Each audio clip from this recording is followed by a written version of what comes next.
¿Qué tal amigos? ¿Qué tal amigas? ¿Cómo están ustedes? Lo que hay tras cada noticia, martes 23 de abril del año 2024, y conversamos como cada martes con Marcos Barraza, académico, ex ministro, dirigente del Partido Comunista. ¿Qué tal Marcos? ¿Cómo está? Gusto en saludarlo.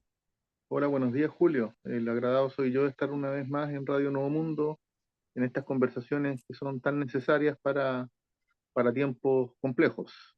Así es, complejos los tiempos, aunque hoy día, perdón, ayer en la tarde se hizo justicia y finalmente el Congreso se rechazó la censura a la mesa. Por lo tanto, la mesa podrá comenzar a trabajar la nueva presidencia de la Cámara de Diputados encabezada por Carlos Cariola, perdón, Carlos Cariola, y por supuesto es una situación que realmente es inédita. Primero, inédito que una militante del Partido Comunista presida la Cámara en toda la historia del Congreso, a pesar de que el Partido Comunista ha estado en muchas ocasiones en el Congreso, en la Cámara de Diputados particularmente. Eh, pero la derecha no quiere o no quería, ahora va a tener que aceptarlo. Por lo tanto, comienza el periodo real recién hoy día o mañana. ¿Cómo lo analiza usted? Mira, yo creo que efectivamente hay que decirlo de las veces que sea necesario. El Partido Comunista es un partido de vocación plenamente democrática y tiene en su historia de vida como Partido Comunista 111 años de vida, eh, un historial de luchas sociales en pro de los derechos del pueblo de Chile. Y nuestro quehacer siempre ha estado en esta conjunción que es movilización social, porque los grandes avances del pueblo son fruto de las propias capacidades del pueblo y de la participación en la institucionalidad para transformar la institucionalidad en defensa y en pro de los derechos del pueblo de Chile. Y esa es una máxima, un principio, una conjunción de orientación recabarrenista. Está en el ADN del Partido Comunista de Chile. Por lo mismo nos llena de orgullo eh, que la compañera Carol Cariola, diputada de la República, la más votada de Chile, hoy sea la presidenta de la Cámara de Diputados. Es primera vez en la historia de Chile, es un hecho inédito. Y es un acto plenamente democrático que hace justicia a la historia del Partido Comunista. Eh, Más aún cuando hay tanto anticomunismo en fuerzas de extrema derecha y de derecha que intentan distorsionar la realidad y la historia. Eh, Se argumentó desde la derecha que el Partido Comunista no respetaba la institucionalidad. Y esa es una falsedad. Claro. Nos insistimos, no nos sentimos cómodos con todos los aspectos de la institucionalidad. Somos un partido transformador, pero participamos para transformar la institucionalidad.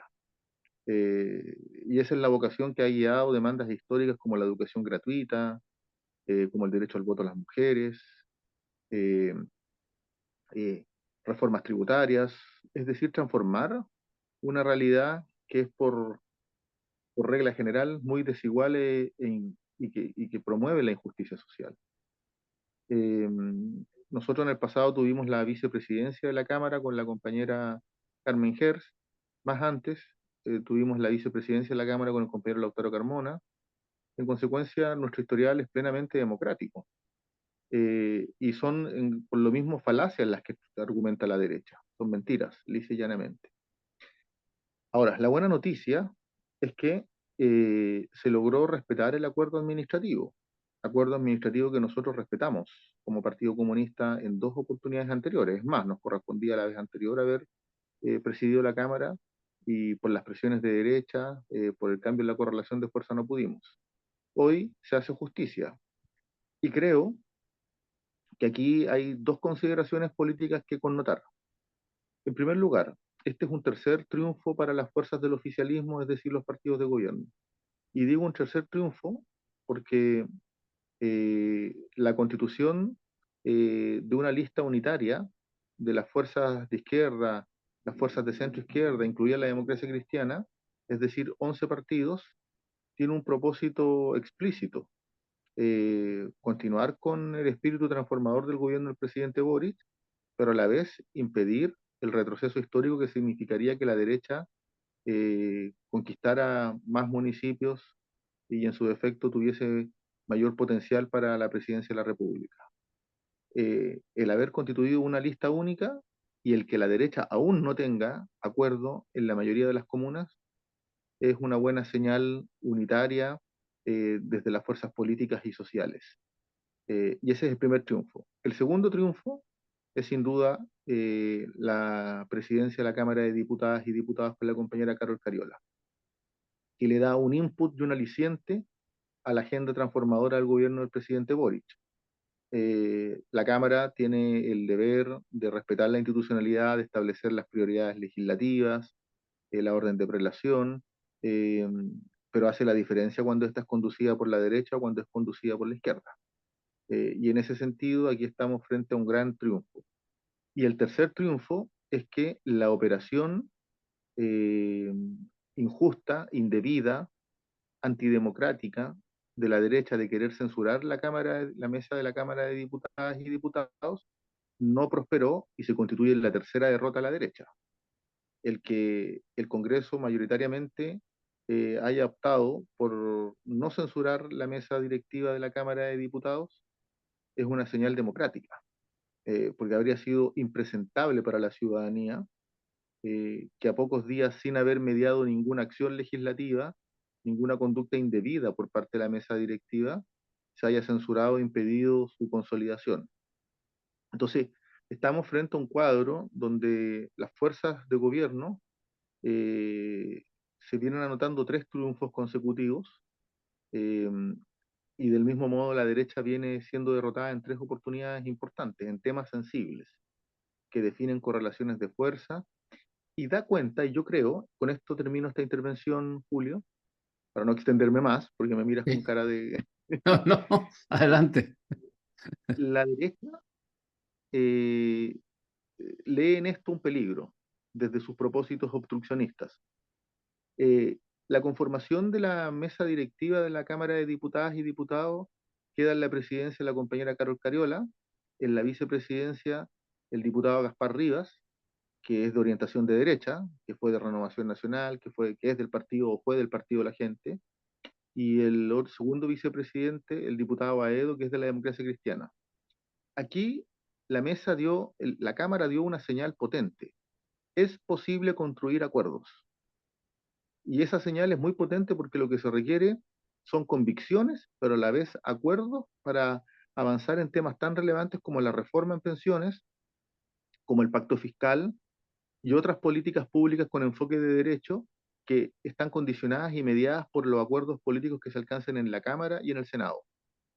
Entonces hoy día esto es una derrota a la estrategia de la derecha, a la estrategia obstruccionista y al intento por retrotraer el país a décadas atrás. Cuando en la Cámara hay acuerdos y se avanza, indudablemente los beneficiados siempre son los trabajadores, los que viven de su sueldo, de su salario, ¿no? Eh, en el próximo día se comienza la aplicación de la jornada de 40 horas, de las 45 se baja a las 40, lo que es un hecho importante porque en este año que está caminando, va a reducirse una hora y así sucesivamente año a año hasta llegar a las 40. ¿Cómo se analiza eso por su parte, Marco Barraza? Porque hay algunos empresarios, que pretenden instalar algunas estrategias, como que se bajen por minutos diarios. Sin embargo, la Dirección del Trabajo, el Ministerio del Trabajo, ha dicho que lo que se puede hacer máximo es una jornada de reducir 50 minutos en un día y los 10 minutos restantes en otra jornada, lo más que se puede hacer. ¿Cómo lo analiza usted? Las dos cosas, por el hecho concreto que se está aplicando una reducción de jornada y segundo, esta triquiñuela que pretendían los empresarios de quitarle por minutos diarios. Yo creo que esta es una gran noticia, el que comience a regir la disminución de la jornada laboral en este primer año 2024 a una hora, es decir, pasamos de 45 a 44 horas. Gradualmente el próximo año serían 2 horas hasta el 2028, que quedaríamos en las definitivas 40 horas. Y es una gran noticia porque permite y posibilita compatibilizar la vida laboral con la vida familiar. Chile es uno de los países que tiene una jornada laboral más extenuante. Y muchas trabajadoras y trabajadores, algo que se corrige con esta legislación, ni siquiera cuentan con jornada, o sea, no saben cuándo comienza su día, pero no saben cuándo termina. Eh, entonces, aquí lo que se establece es que la jornada laboral, por regla general, tiene límites, y esos límites van a ser las 40 horas, salvo gerencias, administradores, cargos de absoluta y total confianza del empleador, es decir, los salarios más altos. Eh, entonces, es una gran noticia de la cual el Partido Comunista ha sido un protagonista por excelencia. No hay que olvidar que quien impulsó la reducción de la jornada como proyecto de ley inicial fue la antes diputada Camila Vallejos, por la bancada del Partido Sí, Comunista, y hoy la ministra secretaria general de Gobierno, Camila Vallejos. Entonces, es un planteamiento que tiene su origen en una proposición donde el Partido Comunista fue protagonista y que después es adoptada por el gobierno y que comienza a ser legislada a partir de indicaciones y planteamientos del gobierno. Entonces, es algo que nos pone muy orgullosos y orgullosas. Ahora, eh, pese a que esta es una demanda social de alta sensibilidad, el gobierno es muy bien evaluado, mayoritariamente no solo por sus partidarios, sino que por las trabajadoras y los trabajadores en general en Chile. Hemos escuchado voces detractoras por parte de gremios empresariales que han pretendido que la jornada laboral, la disminución sea 12 minutos diarios. sí, Eh, eso es verdad. yo vi a trabajadoras, a trabajadores en entrevistas en los medios de comunicación, en la televisión, que decían que eso no tenía ningún impacto y es una burla. Da cuenta de una profunda desconexión social de los gremios empresariales. Y han tratado de fustigar al gobierno señalando que el dictamen de la Dirección del Trabajo, que hace precisión y claridad, que luego voy a explicar, fue muy tardío. Y no fue muy tardío en el estricto rigor, sino que la Dirección del Trabajo está habilitada para establecer dictámenes cuando hay quejas, eh, cuando hay denuncias de vulneración de derechos, no antes. Por tanto, si la jornada laboral no comenzaba a la disminución de una hora, malamente podían haber denuncias. Entonces, Claro, no es que sea una decisión tardía la de la Dirección del Trabajo en tanto dictamen, sino que responde a la temporalidad que corresponde. Ahora, ¿qué ha dicho la Dirección del Trabajo? Que la jornada laboral de una hora, que se va a disminuir, que vamos a pasar de 45 a 44 este 2024, que se inicia el 26 de abril, eh, puede ser de 12, de 15, de 20, de 10 minutos, anda a saber tú cuál es el acuerdo que se establezca, pero cuando hay acuerdo entre trabajador y empleador. Si no hay acuerdo, y en consecuencia el trabajador no concurre con su voluntad para que le disminuyan diariamente 12 minutos, opera una regla general. Y esa regla general es que cuando el trabajador tiene 5 días de jornada laboral a la semana, se le disminuye una hora. Si el trabajador tiene un día que se disminuye una hora, yo me imagino que la mayoría de la gente va a querer tener un día viernes, la última hora disminuida, claro. eh, para aprovechar más el fin de semana con más tiempo para la vida familiar. Cuando el trabajador o la trabajadora tenga 6 días de jornada laboral, es decir, incluye el día sábado, se disminuirá un día de lunes a viernes 50 minutos y un día sábado de 10 minutos para Correcto. completar los 60 minutos. Entonces, esta es una medida que es fruto del enfoque de derechos que tiene el gobierno respecto a las trabajadoras y trabajadores, que tiene que ver con la dignidad que se le otorga a la, a la, al- a la jornada laboral y cómo esto se compatibiliza con la vida familiar. Es un cambio importantísimo en las relaciones laborales de Chile, porque todos sabemos, todos los estudios indican que la productividad aumenta cuando la jornada es más pequeña, porque hay más concentración y hay mejor disposición al trabajo. Entonces, aquí yo escuché el malestar, la molestia de senadores de derecha que convocaron a la ministra del Trabajo y al director del Trabajo a una audiencia, a una sesión de la Comisión de Trabajo del Senado, y yo no sé qué pretenden, porque es claramente impopular, es absolutamente contrario a los derechos de los trabajadores y se constituiría en un abuso y una burla pretender justificar que la disminución sea de 12 minutos diarios. Consecuencia, yo creo que aquí va a imponerse el buen juicio, y el buen juicio en este caso es que la legislación se cumpla, y que la legislación le dé mayores posibilidades en términos de compatibilización vida familiar, vida laboral a las trabajadoras y los trabajadores. Un gran logro del gobierno del presidente Boric, hay que decirlo. Así es. Y otro logro es que a partir del 1 de julio el salario mínimo debe alcanzar a los 500.000 pesos. Eh, la Central Unitaria de Trabajadores dice que van a trabajar me imagino que con esto incluyen acercarse a conversar con el gobierno, en función de que este salario mínimo alcance los 630.000 al término de este gobierno. Los 500.000 ya es una realidad, es una ley, es un proyecto que fue presentado y finalmente aprobado por el Congreso. O sea, por lo tanto, los 500.000 pesos deben comenzar a correr. Es importante el hecho de que el salario mínimo vaya aumentando, ¿no? Es muy importante. Algunos estudios, los más modestos, cifran en 700.000 las trabajadoras y trabajadores que tienen ingresos equivalentes al salario mínimo en Chile. Otros hablan de 1 millón de personas que tienen ese salario. Eh, por lo mismo, tener una legislación que establezca salario mínimo acorde con el alza en el costo de la vida es clave.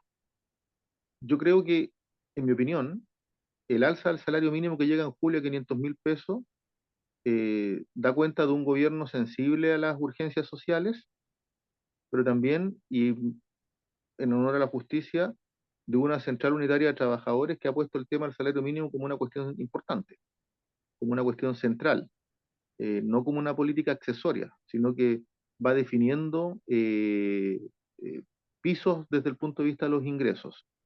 Y eso es muy relevante por el impacto que tiene en las personas que tienen el salario mínimo, pero es más importante aún habidas cuenta del alza en el costo de la vida. Desde la pandemia en adelante, eh, los ingresos se han deteriorado desde el punto de vista del poder adquisitivo, Claro. y eso tiene un impacto más severo en las personas de menores ingresos, en las trabajadoras y trabajadores que viven del salario mínimo. Por tanto, así como fue un logro de la CUT, eh, en acuerdo con el gobierno, por sensibilidad también de este gobierno, ponerse una nueva meta es absolutamente pertinente.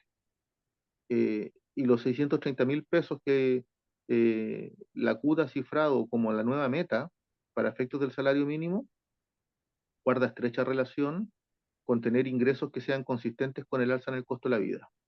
Eso es muy positivo. Fijarse una meta de mediano plazo que permita actualizar los ingresos conforme los costos reales de la vida. Entonces, yo creo que esa es una meta que la CUT debiese, espero que releve en el marco de la celebración del Día del Trabajador y la Trabajadora, que es el 1 de mayo, el próximo miércoles, si no me equivoco. Así es. eh, Va configurando un nuevo esquema de demandas sociales por parte de la CUT, en el entendido que hay que avanzar en justicia e igualdad social, no estancarnos. Así es.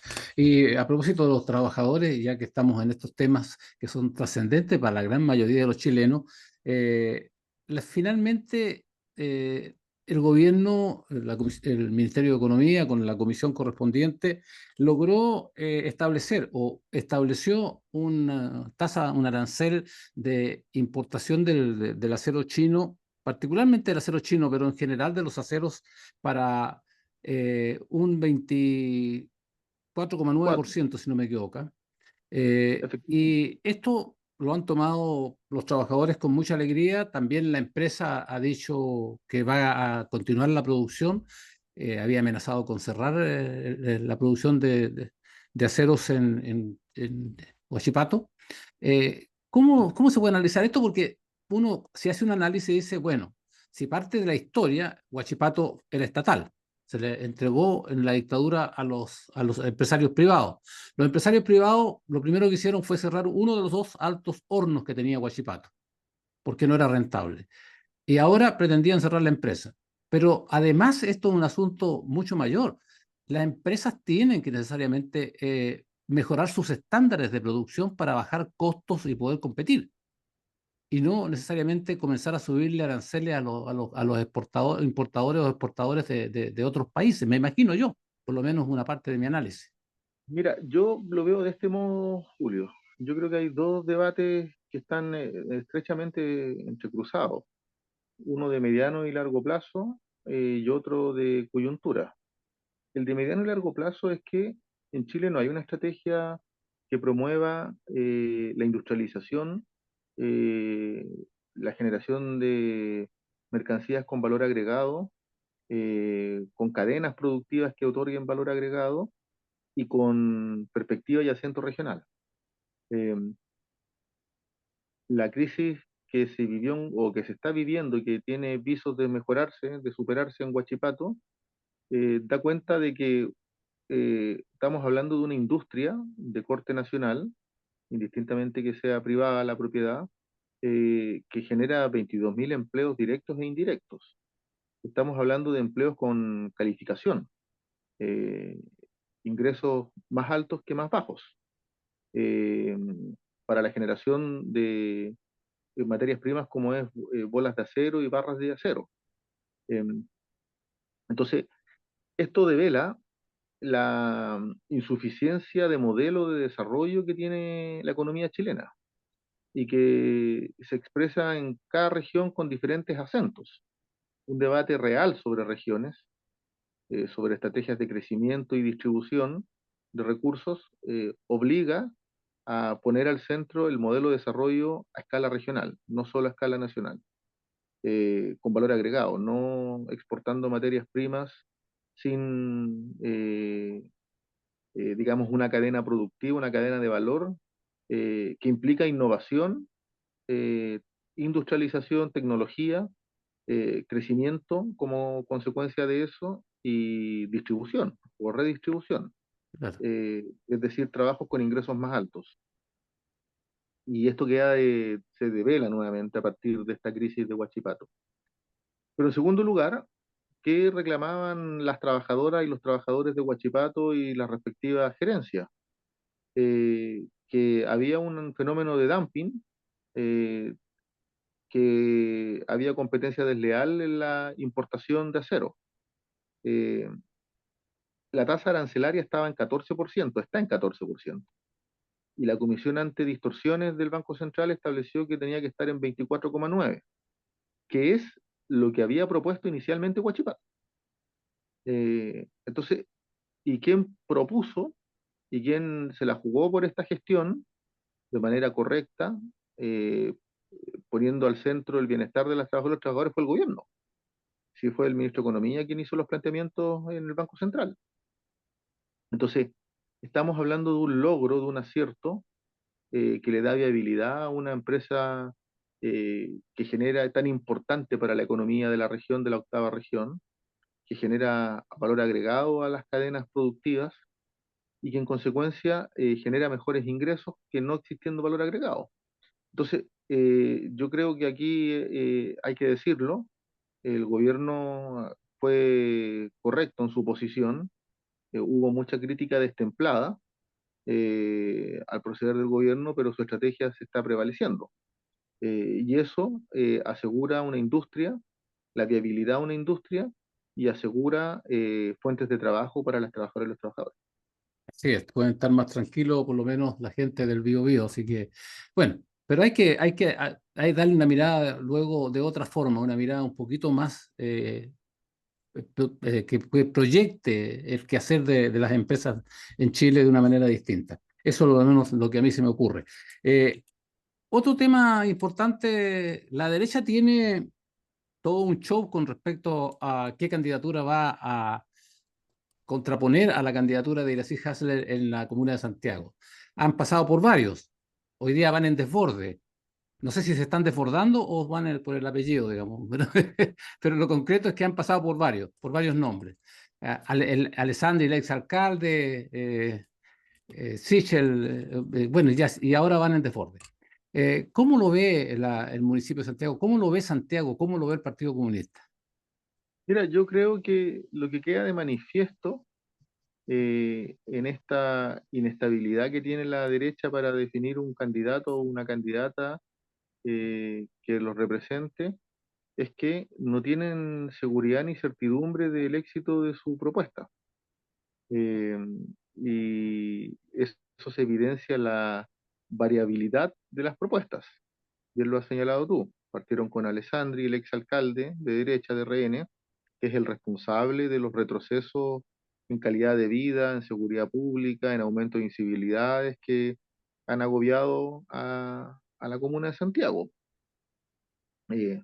No hay que olvidar que el periodo más alto de incivilidades, de delitos contra la propiedad, de delitos contra las personas, es en el periodo del alcalde Alessandri en el 2018-2019. Eh, Han planteado el nombre de Sichel. Yo creo que eh, no convenció al conjunto de la derecha, pero también creo que es evidente que el que haya sido citado a la comisión que investiga la corrupción de Hermosilla tiene un peso específico cuando era presidente del Banco Estado. Eh, y creo eh, que todavía no hay conjunción de ideas, posición común en la derecha respecto de el nuevo nombre que han planteado. Y esto es básicamente porque existe un fundado temor en la derecha de que la gestión que ha hecho Iracy Hasler es valorada por las vecinas y los vecinos. Y es valorada porque se notan avances, Santiago avanza, Santiago se está recuperando, Santiago se está normalizando desde el punto de vista de la calidad de vida. Resta mucho por hacer, pero para eso tiene que haber un liderazgo de continuidad y un liderazgo que ponga al centro las principales urgencias y necesidades de las vecinas y los vecinos de Santiago. Y en eso, Iracy Hasler tiene un camino muy recorrido, un camino que da seguridad, un camino que da estabilidad, un camino que pone al centro la seguridad pública, el retiro de basura, donde hemos avanzado en políticas sostenidas y que se han ido consolidando en sistemas de cuidados. Entonces, eh, eh, la derecha sigue en su periplo de indefiniciones porque la derecha no tiene una estrategia ni una propuesta que mejore a Chile. Lo concreto es que Iracy Hasle además conoce la comuna porque vive desde hace muchos años en la comuna, entonces es una realidad que también se confronta, ¿no? Es vecina y eso es muy relevante. Ninguno de los candidatos que la derecha ha propuesto son vecinos de Santiago. Y eso dice mucho, porque los vecinos también valoran liderazgos propios, que conozcan el terreno, que conozcan los 27 barrios, eh, que conozcan y empaticen con las vivencias que tienen los vecinos y las vecinas de Santiago. Y Iracy Hasler, la actual alcaldesa, y esperamos que siga siendo alcaldesa en esta elección, tiene un camino y una experiencia desde concejala, luego de alcaldesa, con prioridades claras que ha sabido implementar. Marcos Barraza, te queremos agradecer una vez más que haya estado con los auditores del Radio Nuevo Mundo en lo que hay tras cada noticia este martes 23 de abril. Te agradecemos mucho. Soy yo el agradecido, Julio. Nos estamos viendo el próximo martes. Un abrazo. El próximo martes nos vemos y por supuesto un abrazo, que esté muy bien. Hasta la próxima. Y a nuestros auditores les decimos, quédense en la sintonía de Nuevo Mundo. Vienen temas que a usted siempre le interesa escuchar. Hasta la próxima, que esté bien. Chao.